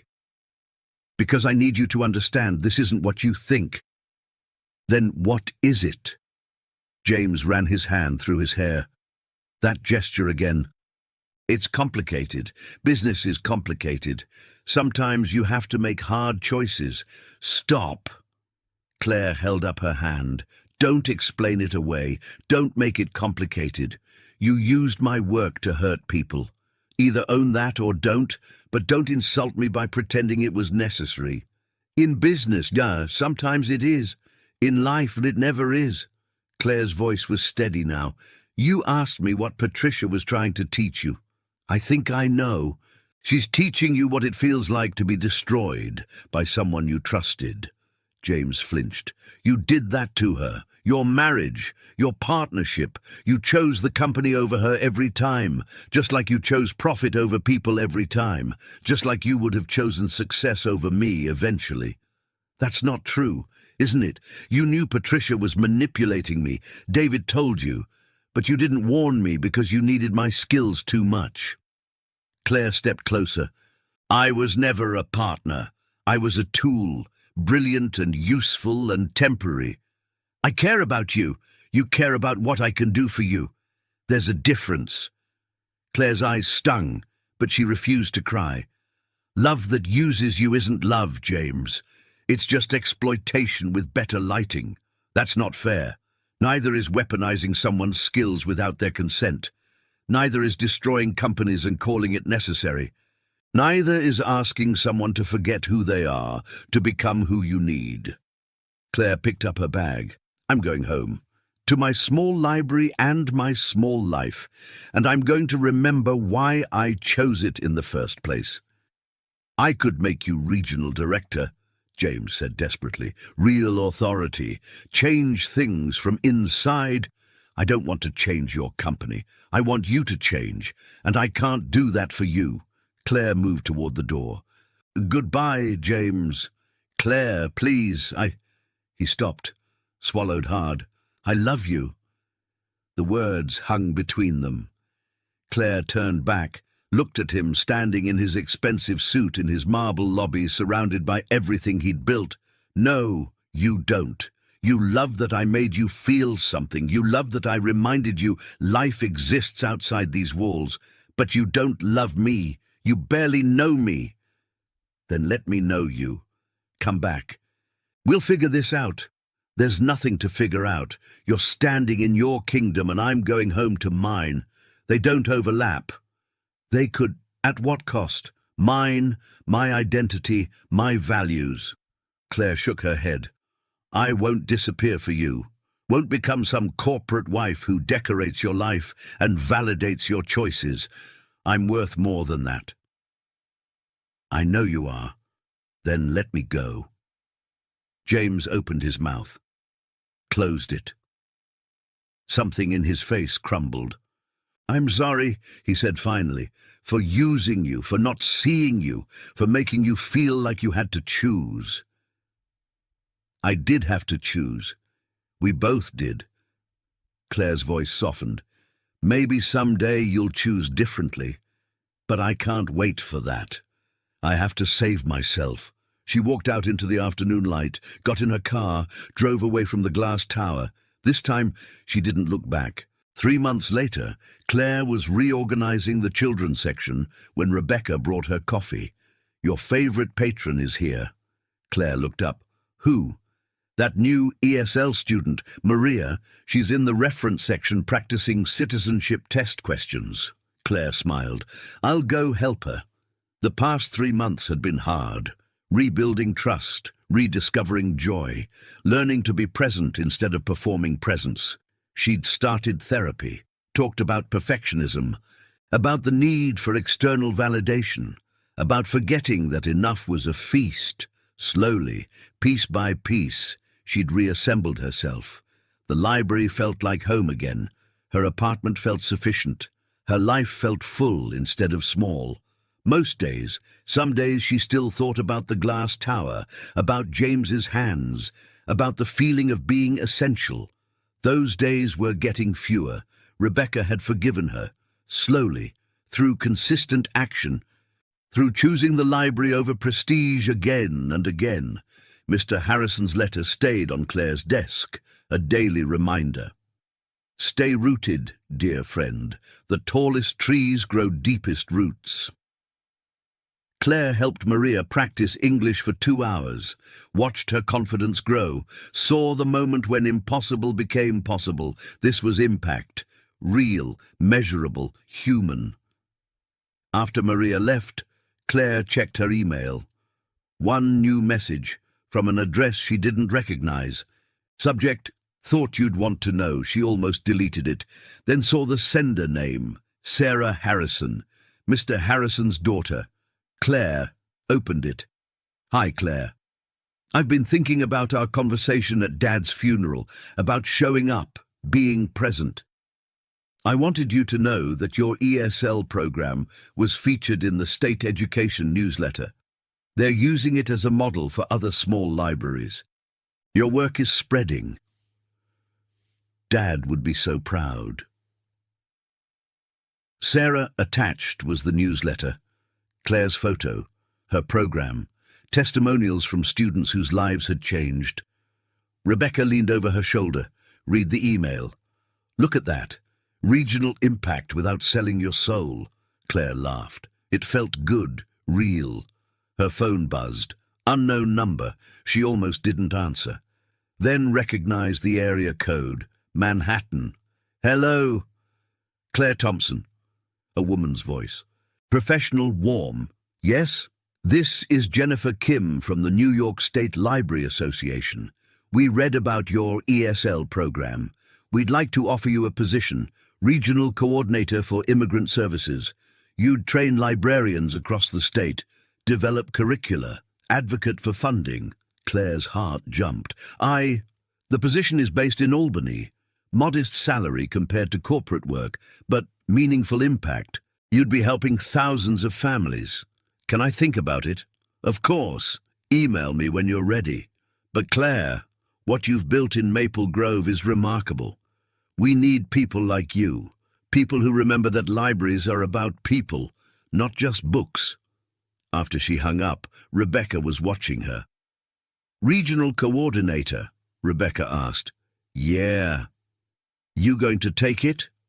Claire thought about Mr. Harrison's letter, about staying rooted, about the tallest trees.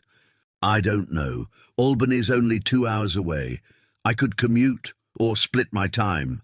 Keep the library, but expand the work." Sounds like having both worlds. Different worlds, though, both aligned with who I am. Claire looked at Rebecca. "What do you think?" "I think you should do what makes you happy, not what proves anything, not what impresses anyone, just what fills you up." Claire nodded slowly. "I need to think about it." That evening, she walked through Maple Grove, past familiar houses, the coffee shop where they knew her order, the church where Mr. Harrison's funeral had been, the library standing quiet in the evening light. This was home. These were her people, but maybe home could expand, maybe roots could spread. She pulled out her phone, almost called James, wanted to tell him about the offer, see what he thought. Then she stopped, put the phone away. This decision was hers alone, her life, her choice. No one else's opinion mattered. That night, Claire sat at her kitchen table with pros and cons lists, with dreams and fears, with the ghost of who she'd almost become and the solid reality of who she was. By morning, she knew her answer. She called Jennifer Kim. "I'll take it, but I have conditions. I keep my position at Maple Grove Library part-time. I work from there when possible, and I travel to other libraries rather than requiring they come to me. We can make that work." Then yes, I'm in. After she hung up, Claire felt something shift. Not the dizzying rush of the glass tower, something steadier, deeper. She was expanding without losing herself, growing without forgetting her roots. Rebecca squealed when Claire told her, hugged her so hard they both almost fell over. "I'm so proud of you. It's not CEO of a tech company. No. It's better. It's you, actual you, choosing impact over impressive." That Sunday, Claire went to church, thanked God for second chances, for friends who tell the truth, for mentors who see your potential even when you can't. She thought about James sometimes, wondered if he'd changed, if losing everything had taught him what Patricia intended.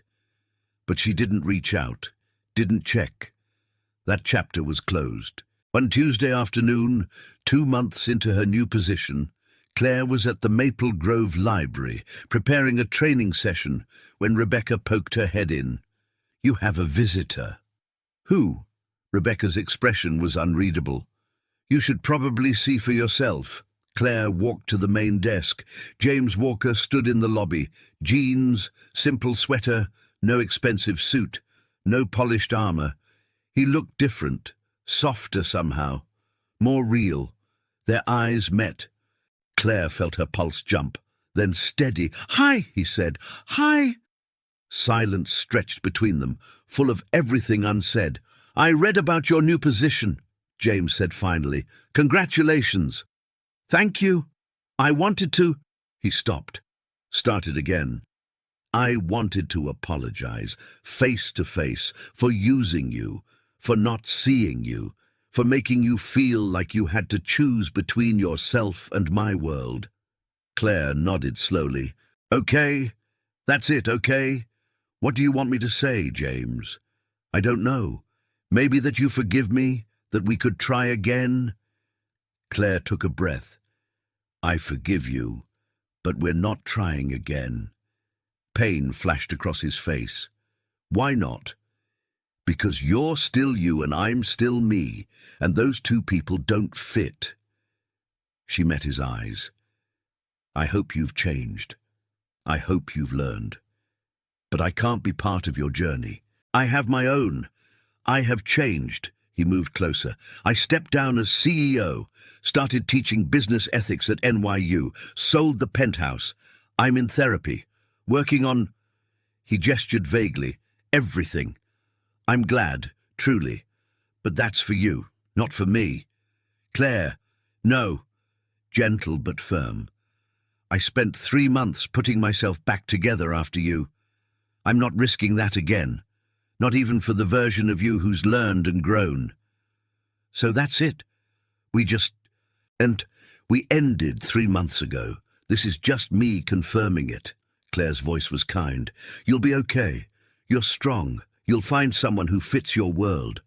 I don't want someone who fits my world. I want you. You want the idea of me, the woman who reminded you to be human. But I'm not a reminder service, James. I'm a whole person with my own life." He stared at her for a long moment, then nodded slowly. "You're right. You're absolutely right." "Take care of yourself," Claire said. "You too." He turned to leave, stopped at the door. For what it's worth, you saved more than my company. You reminded me why I started it, why any of this matters. Then that's enough. It has to be. After he left, Rebecca appeared. You okay? Yeah. Claire was surprised to realize it was true. I am. He looked different. He probably is different, just not different enough for me. They went back to work, the library filled with afternoon patrons, children for story time, seniors for computer help, students researching projects. Claire helped them all, present, rooted. Enough. That evening, she drove to Albany for a training session, taught 12 librarians her methods for ESL programming, saw their excitement, their hope. This was her empire. Not glass and steel, not millions of dollars, just changed lives radiating outward. On the drive home, Claire thought about the past few months, the fall, the climb back, the choice to grow without losing herself. She'd almost disappeared into James's world, almost forgot her value, almost believed that bigger meant better. But Mr. Harrison had left her a map back. Rebecca had held the mirror, and she'd chosen to remember. The tallest trees grow deepest roots. Claire was finally understanding what that meant. Not staying small, not refusing to grow, just making sure that growth came from within, from values, from authentic desire rather than external validation. She could expand her impact, work regionally, train others, spread her methods, all while keeping her feet planted in Maple Grove, in the library, in the life she'd chosen deliberately. That was enough, more than enough. It was everything. 6 months after Claire's new position started, Walker Technologies made headlines again. This time not for Patricia's threats, not for corporate espionage, for transformation. Claire read the article over her morning coffee. Walker Technologies announces major restructuring, ethics-first approach. Former CEO James Walker returns to company in new role of Chief Ethics Officer. New CEO David Sullivan announces comprehensive review of all business practices. We've recognized that profit without principle is hollow, Sullivan stated. Moving forward, Walker Technologies will prioritize sustainable partnerships over aggressive acquisitions. Claire read further. They'd established an ethical review board, returned several questionable acquisitions to original owners, created a fund for companies they'd damaged. It was everything she'd wanted to see, real change, systemic change, and she'd had nothing to do with it. Rebecca leaned over her shoulder. Look at that. He actually listened. Looks like. You think it's real or just PR? Claire studied the article. Read between the lines. I think it's both. Real change, that's also good business. Turns out ethics can be profitable. You going to call him? No. Claire, Rebecca, I'm happy for him. Truly. But my story isn't about waiting for him to change. It's about me choosing myself, regardless of what he does. Fair enough. Still, Claire couldn't help thinking about James throughout the day, wondered what had sparked the change, wondered if he was happier, wondered if he ever thought about her. The answer came 3 weeks later. Claire was leading a workshop in Syracuse when her phone buzzed. Email from an unknown sender. Claire, I hope you don't mind me reaching out. I got your work email from the State Library website. I wanted you to know that the changes at Walker Technologies started because of you. Not because you stayed, because you left. You walked away when I was using you. You chose yourself over my empire. That shattered something I didn't know needed breaking. I've spent 6 months in therapy unpacking why I treated people like assets, why I confused winning with succeeding, why I built walls instead of bridges. The answer was simple and devastating. I was afraid. afraid that if I slowed down, if I connected, if I let anyone really see me, they'd find me insufficient. So I made myself impressive instead, built monuments, collected victories, confused movement with progress. You saw through all of it, and you walked away. That taught me more than any business course ever did. I'm not writing to ask for another chance. I know that ship sailed. I'm writing to say thank you for being brave enough to choose yourself, for showing me what it looks like to have values you won't compromise. I'm trying to build something different now, not an empire, a company that treats people like people. That creates value without destroying it elsewhere. It's harder than the old way, less impressive, more meaningful. I hope you're happy, Claire. I hope you're exactly where you want to be. James. Claire read the email twice, felt her eyes sting. She typed back, I'm glad you're choosing differently, not for me, for you. That's the only way change lasts. I am happy. I'm exactly where I want to be. Growing, but rooted. Expanding, but grounded. Thank you for respecting my boundaries, for understanding why I had to walk away. I hope you find what you're looking for. Claire. She hit send, felt a weight lift. That chapter was closed. Not with anger, not with regret, with clean acknowledgement of what was and what couldn't be. Rebecca asked about the email later. He's changing, Claire said, really changing. And I'm happy for him, but it doesn't change anything for me. You're really over him, Claire thought about it. I don't know if I'm over him, but I'm over who I became around him, and that's what matters. The work continued. Claire trained librarians across New York, developed programs, advocated for funding, made real impact. Maple Grove Library thrived. Rebecca took on more responsibility. They hired a part-time assistant, expanded hours. Claire's apartment stayed small, her car stayed old, her life stayed modest, but full, so incredibly full. On the anniversary of Mr. Harrison's death, Claire visited his grave, brought flowers, sat in the grass, talked to him about the year. I almost lost myself, she said to the headstone. Almost forgot everything you taught me, but your letter brought me back. Your faith in me held steady even when mine wavered. The wind rustled through the trees. I'm doing the work now. The real work. Not impressive, just meaningful. Spreading outward, changing lives. A bird sang nearby. I miss you. I wish you could see this.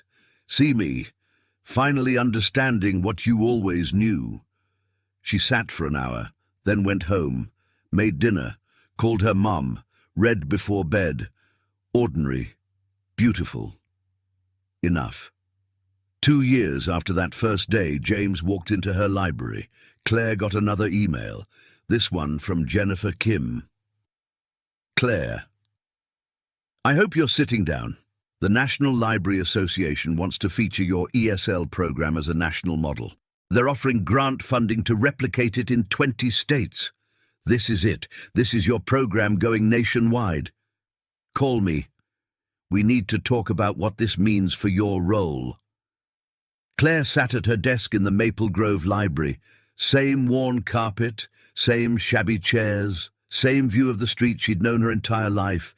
But now, from this small room, she was changing thousands of lives. National impact. From a town of 3,000 people. She thought about the glass tower, about the empire she'd almost joined, about the version of herself that had believed bigger meant better. She'd been wrong, not about growth, but about what growth looked like. Tall trees need deep roots, and the deepest roots spread far. Claire picked up the phone. Tell me everything. The day Claire's program was featured in the New York Times, the library threw a party. Half the town showed up. Maria and the other ESL students. The children from story time. Rebecca, Sarah Harrison, everyone who'd watched Claire nearly lose herself and then climb back. There was cake. There were speeches. There was genuine celebration of work that mattered. Rebecca toasted to Claire, who forgot herself for a minute but remembered in time, who chose depth over height, who built an empire we can all be proud of. Everyone raised their glasses. Claire felt tears in her eyes, happy tears, proud tears. This was success, real success, measured not in dollars but in changed lives. That evening, after everyone left, Claire walked through the empty library, turned off lights, locked doors, stood on the steps looking at her town, same small streets, same quiet life, same woman, except not quite. She'd grown, expanded, without losing herself in the process. Her phone buzzed, text from unknown number. Saw the article. Incredibly proud. You're changing the world. Njijk, Claire smiled, typed back, thanks, hope you're well. She didn't wait for a response, just put her phone away, walked to her car, drove home. That night, she pulled out Mr. Harrison's letter. Read it for probably the 100th time. Never forget that you were always enough. The library needs you more than any tower ever could. I remember, she whispered. I promise, I remember. She fell asleep in her small apartment, content, rooted, growing. Exactly where she belonged, exactly who she was meant to be. Enough, more than enough, everything. 3 years after the Times article, Claire was preparing for a national conference when her phone rang. Claire Thompson. Claire, it's David Sullivan, from Walker Technologies. Her stomach dropped. She hadn't spoken to anyone from that company in years. David, hi, what can I do for you? I know this is out of the blue, but I wanted to extend an invitation. We're hosting our annual Innovation Summit next month. 2,500 attendees, leaders from tech, education, non-profits. We'd love for you to keynote. Me? Why? Because your library program is the perfect example of what we're trying to become. Impact over scale, community over conquest, values-driven innovation. Claire was silent. The fee is $25,000, plus travel. Plus, we'll make a matching donation to your program. That's generous. We're trying to do better, be better. Part of that is platforming people who got it right from the start. Claire thought about it. A room full of business leaders. An opportunity to advocate for libraries, for community programs, for meaning over money. I'll do it, but I choose my own topic. And I don't soften the message. We wouldn't want you to. After she hung up, Rebecca appeared in her doorway. Was that Walker Technologies? Yeah, they want me to keynote their summit. You going to do it? Already said yes. Rebecca raised an eyebrow. You sure that's smart? Probably not, but it's right, Claire smiled. Besides, I'm not the same person I was. I can walk into that world without disappearing. How do you know? Because I've built something too solid to lose. I know who I am. Really know. That doesn't change based on altitude. The month passed quickly. Claire prepared her speech, practiced, refined. The summit was at a hotel in Manhattan, glass and marble and important people everywhere. Claire wore a simple dress, professional but authentically her. No costume, no performance. David met her in the lobby. Claire, thank you for coming. Thanks for inviting me. James is here. He wanted me to tell you, in case you want to avoid him. Claire's pulse jumped. I'm fine. We're both adults. The keynote was scheduled for 7 p.m. Main ballroom, 2,500 people. Claire stood backstage, breathing deeply, reminding herself why she was here.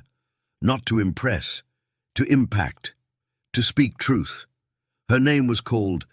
She walked out into blinding lights and thunderous applause.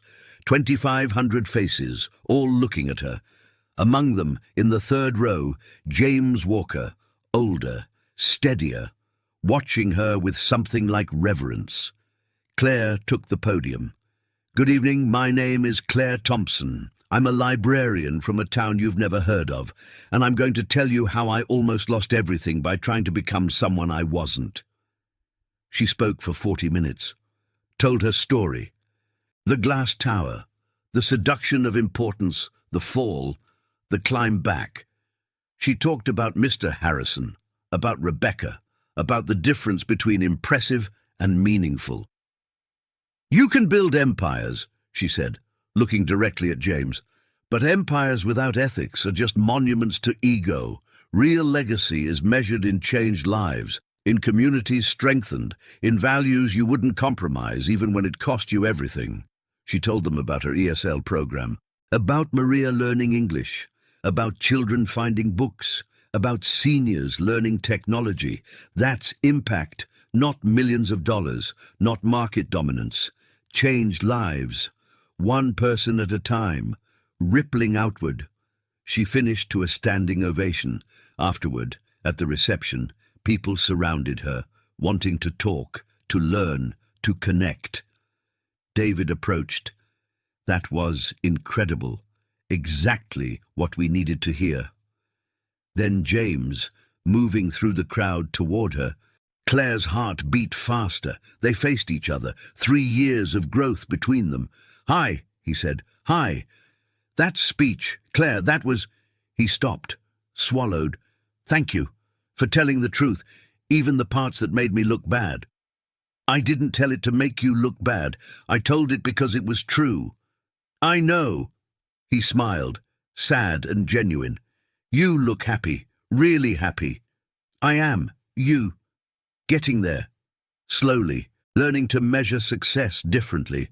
They stood in comfortable silence, the noise of the reception around them. "I need to tell you something," James said finally.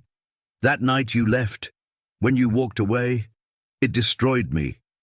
I spent weeks trying to understand why, months rebuilding, years learning. I'm glad you did. I'm not asking for another chance. I know that's not possible. But I needed you to know. You leaving was the best thing that ever happened to me. It forced me to face everything I'd been running from. Then I'm glad I left too. Do you ever wonder what might have been, if we'd met differently, if I'd been different?" Claire thought about it honestly. "Sometimes.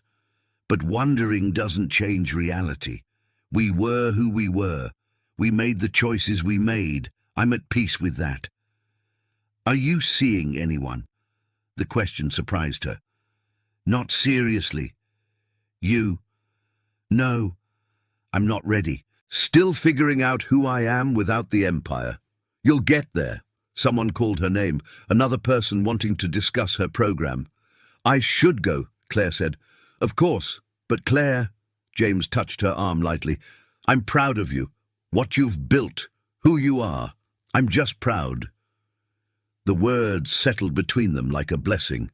"Thank you for changing, for really trying. That matters." She moved away, back into the crowd, back to her work. That night, flying home, Claire looked out at the city lights below. Remembered the first time she'd seen them from James's penthouse, how she'd felt powerful and lost simultaneously. Now she just felt grateful for the lessons, for the growth, for the choice to remember who she was. Her phone buzzed. Text from Rebecca. "How'd it go?" "Amazing. Terrifying. Perfect." "See James?" "Yeah, we talked. It was good. Closure. Proud of you. Thanks. Be home tomorrow."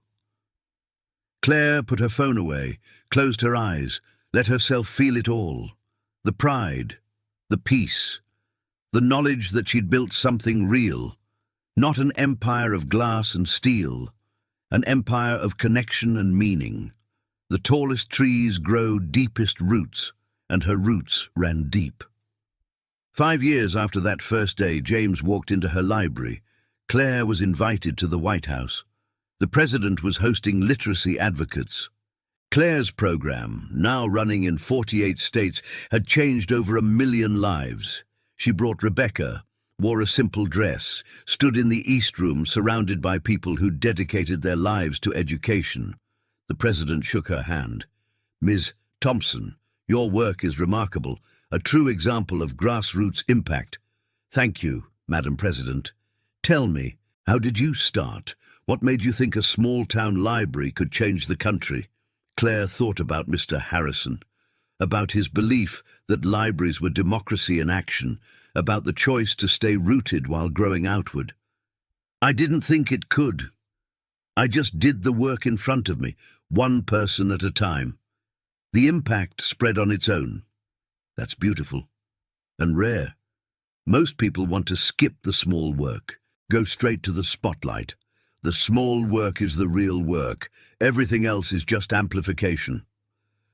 After the reception, Claire and Rebecca walked through D&C at sunset, past monuments, past power.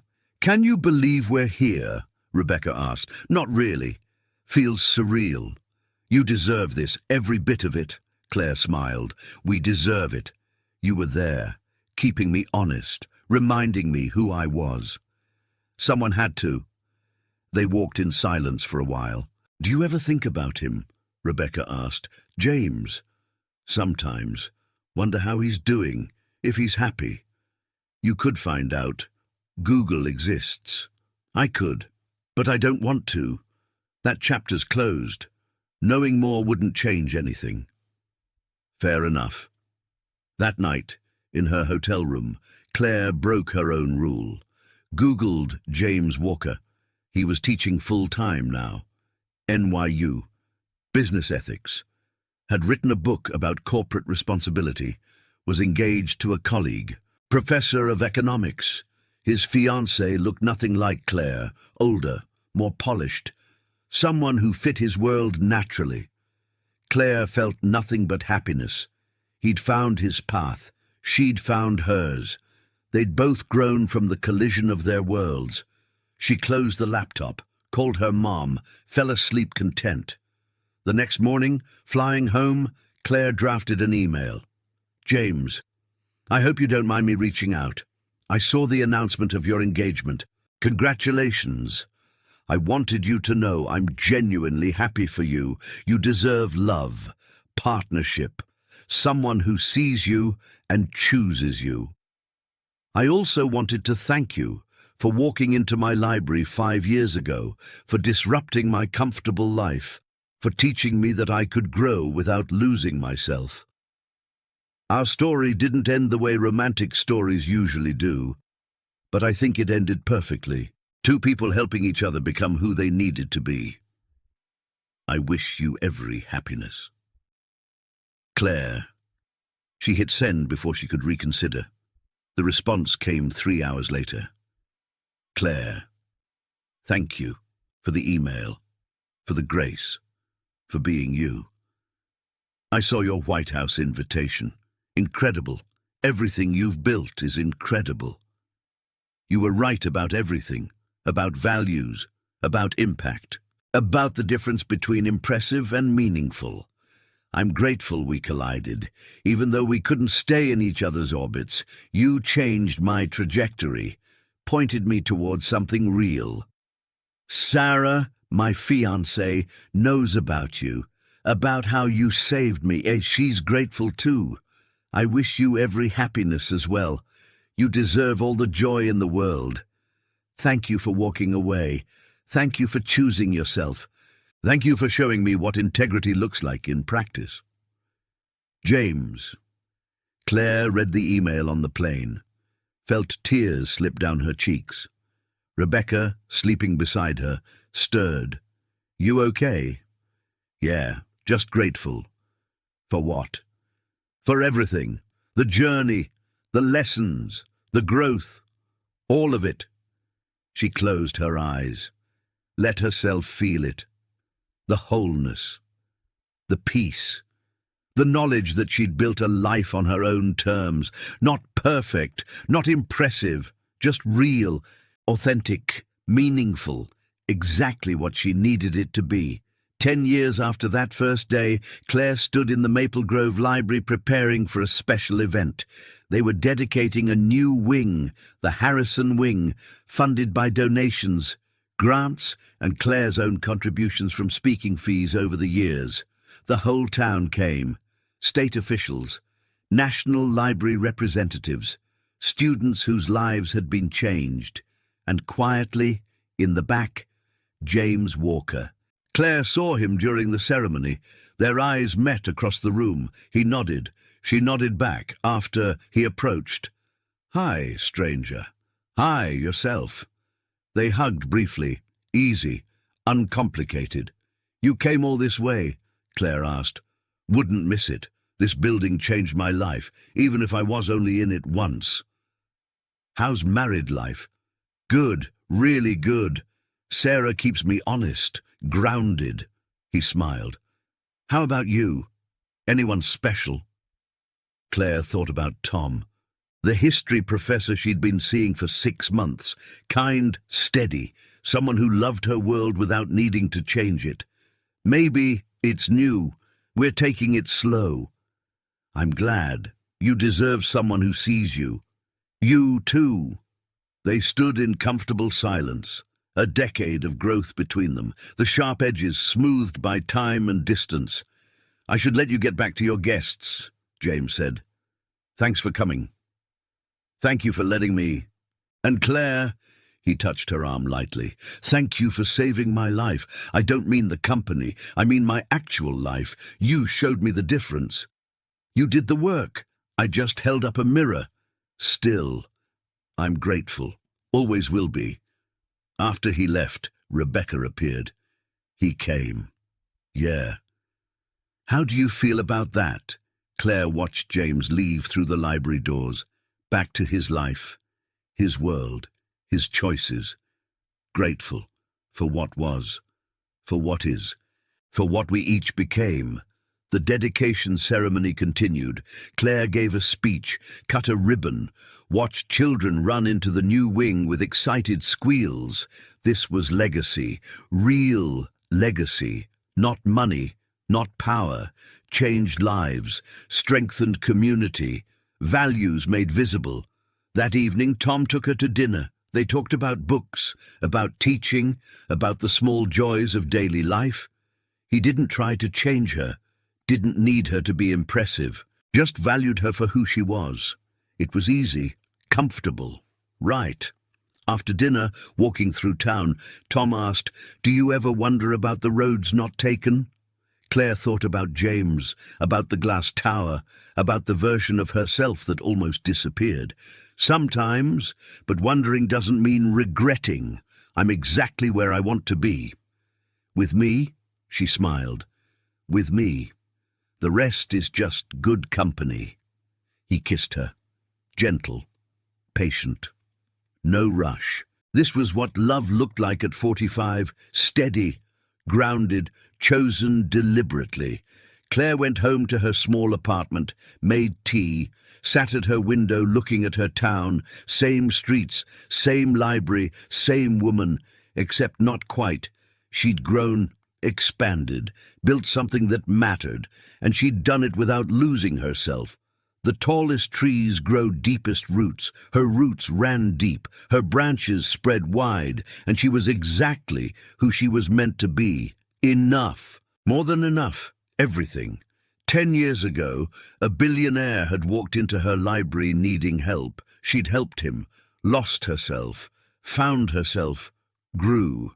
Now she stood in that same library, surrounded by the work of a lifetime, and felt nothing but gratitude for the disruption, for the lessons, for the choice to remember, for the grace to grow without disappearing, for the courage to choose herself, for the wisdom to know that enough was a feast. Blair Thompson was a librarian in a small town. She taught immigrants to read. She helped children find stories. She built programs that changed lives. She was not impressive. She was meaningful. And that made all the difference. What do you think? Rate this story from 0 to 10 in the comments. If you liked it, subscribe for more stories like this.